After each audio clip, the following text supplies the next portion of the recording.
Hi, I'm Sam Hawley, coming to you from Gadigal Land. This is ABC News Daily.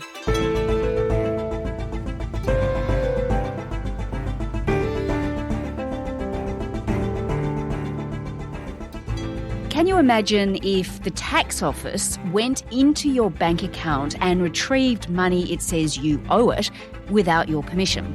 Well, it can do that, and it does. It's a practice that distressed a former ATO employee and now whistleblower so much, he tried to help some taxpayers get around it. Now he could end up in jail for up to 46 years. Today, investigative journalist Adele Ferguson on his case and how whistleblower laws in Australia are failing all of us.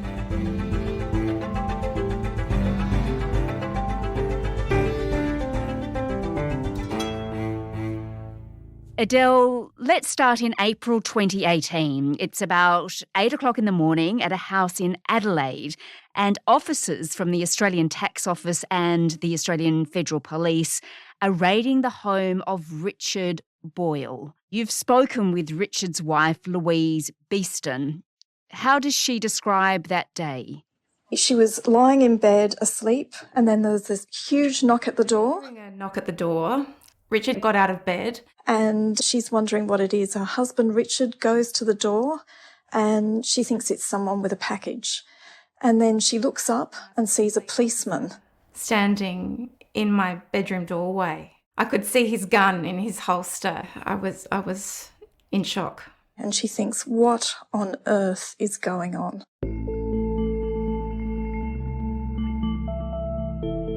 So this all unfolded as you were preparing a report for Fairfax and Four Corners, and you'd spoken with Richard Boyle. He'd worked in the tax office and he'd started to feel uneasy about what was happening there, didn't he? Yes, he did. He said that there was a directive from his boss to start using heavy-handed tactics to get debt, money that taxpayers owed, to use garnishees, which is a really heavy-handed tactic where you can actually just go to the bank and say, here's a garnishee notice, and you can just take 100% of the money that's in that bank account of the taxpayer and at the same time send a note out. And often the taxpayer doesn't even know it's happened. So when they go to their bank account to withdraw money, there's nothing there, and they're told the tax office has just garnisheed you. Right, so he's really concerned about how taxpayers with debts were being treated at the time. Yeah, absolutely. He actually lodged a complaint. He went through official whistleblower channels in October of 2017 to say there's some things I'm not feeling comfortable with at the ATO. And I stated that we may be shutting down the wrong businesses and causing great distress to the community, and possibly even pushing people towards suicide that needed our compassion, as opposed to the people that we should rightly be targeting with standard garnishees. And Adele, a key part of Richard Boyle's story is a man named Dirk Fielding. Who's he? Dirk Fielding was a taxpayer who'd had this catastrophic health issue. He'd had an aneurysm of the brain, so he was in hospital. He was in ICU for a month. Does anybody know that's virtually a death sentence? Not many people make it into hospital. I was one of those people who had to learn how to walk again, how to swallow. So his wife and kids were taking over the business. It was a small publishing business in Melbourne. And he got into trouble with the tax office because an employee in WA was defrauding him. And so the business got a garnishee notice, and they took 100% of the money out of the bank account, and they didn't know how to pay their employees the following week. So Dirk Fielding is saying that he's trying to get in touch with the tax office, but he couldn't get through. So he sent a fax saying, please help me.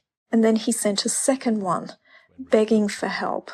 I literally begged. I needed help. I wasn't trying to avoid the tax. All I was saying was that I just needed to get back on my feet. And that's when Richard contacted me. And that's when Richard rang him up.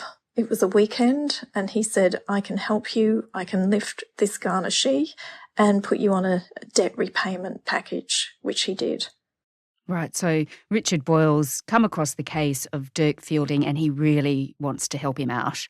Yes, because he realised this man was really sick and he wasn't dodging paying his tax. He had a legitimate reason why he couldn't do it. And so issuing a garnishee notice just wasn't the right way to go about it.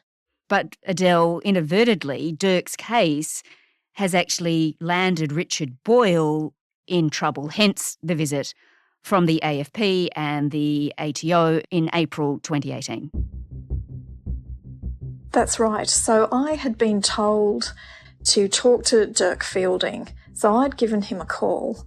He rang me back and then he said to send an email, which I did.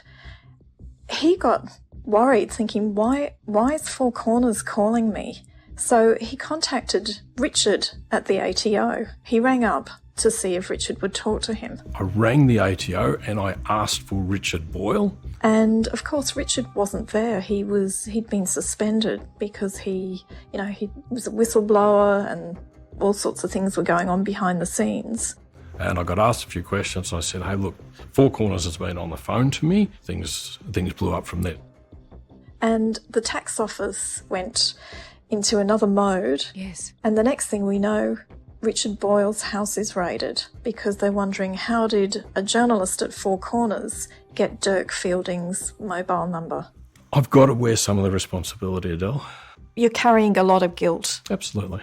Yep. I feel terrible. I feel absolutely terrible for Richard, who's put his life on the line to help me, and he is being persecuted to such an extent. It's just insanity. And Richard Boyle is now in a lot of trouble, isn't he? He is. When he was raided, they seized computers and laptops, and what they found was some recorded voice messages of people inside the ATO and also a number of taxpayers' information, including Dirk Fielding's. These were people that Richard Boyle was trying to help. Richard Boyle hadn't handed over their details to other people. He hadn't sold them. What he was doing, he had them at his home to help them out. So what exactly has Richard Boyle, Adele, been charged with? He's been charged with 24 offences. Many of them are having taxpayers' personal information at his home instead of inside the tax office, and having recorded voices. Right. So he recorded conversations of people inside the tax office, which counts for a number of offences. Yeah, so really quite serious. And Louise Beeston, she's calling on the federal government, isn't she, to stop the prosecution of her husband. It's a really stressful time for her. Absolutely. It's incredibly stressful for them. It's been going on for nearly 6 years now, where they have gone through hell. 6 years of this. Like, we can't get on with our lives. We haven't had children. We've had to put our life effectively on hold for years. He doesn't work. He can't work. So she's the breadwinner. Their life has been in limbo for all these years, waiting to see what happens to him. Adele, why is it that the tax office is so adamant that Richard Boyle needs to be prosecuted? They feel that he committed a mortal sin, which is taking home taxpayers' information, and that he should be punished for that.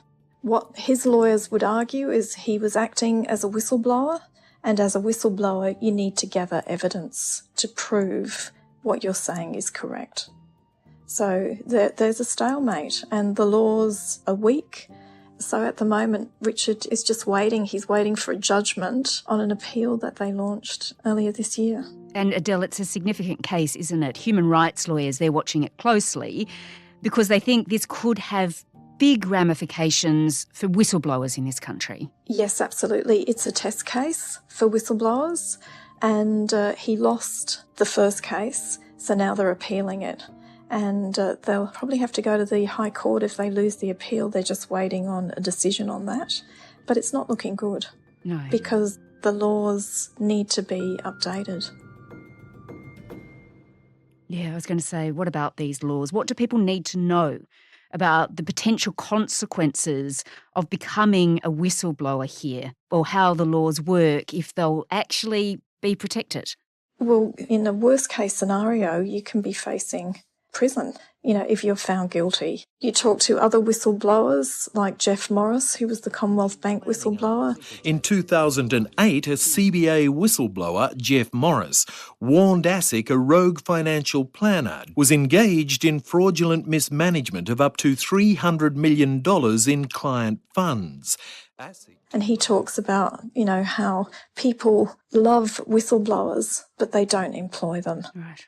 So you lose your job, you suffer from smear campaigns. It's a pretty terrible picture for whistleblowing in this country.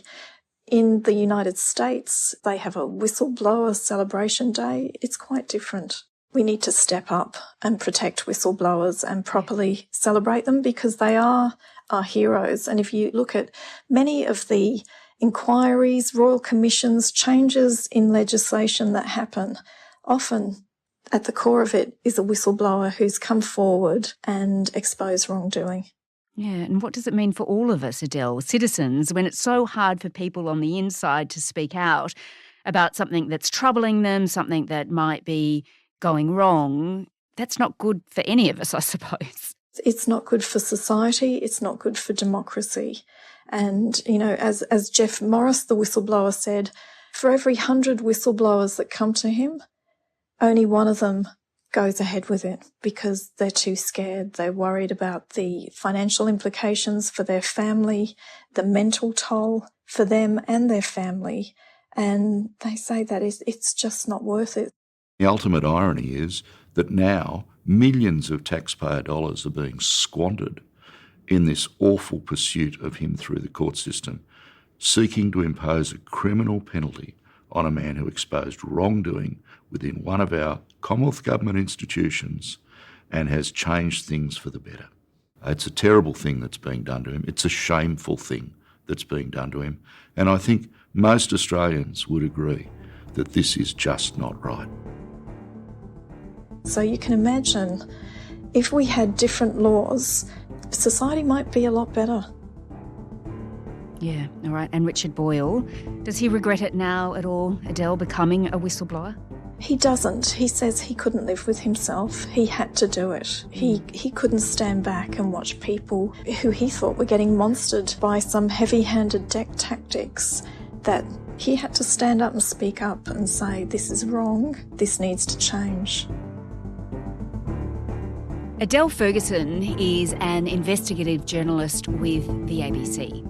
In a statement, the Australian Tax Office said it was not appropriate to comment on specific matters which are currently before the courts. Richard Boyle lost his legal bid to be declared immune from prosecution as a whistleblower in March. The appeal against that ruling began in South Australia's Supreme Court last month. This episode was produced by Lara Corrigan, Nell Whitehead and Anna John, who also did the mix. Our supervising producer is David Cody. I'm Sam Hawley. To get in touch with the team, please email us on abcnews@abc.net.au. Thanks for listening. Subscribe to listen to more free podcasts or download the ABC Listen app and stream ad-free.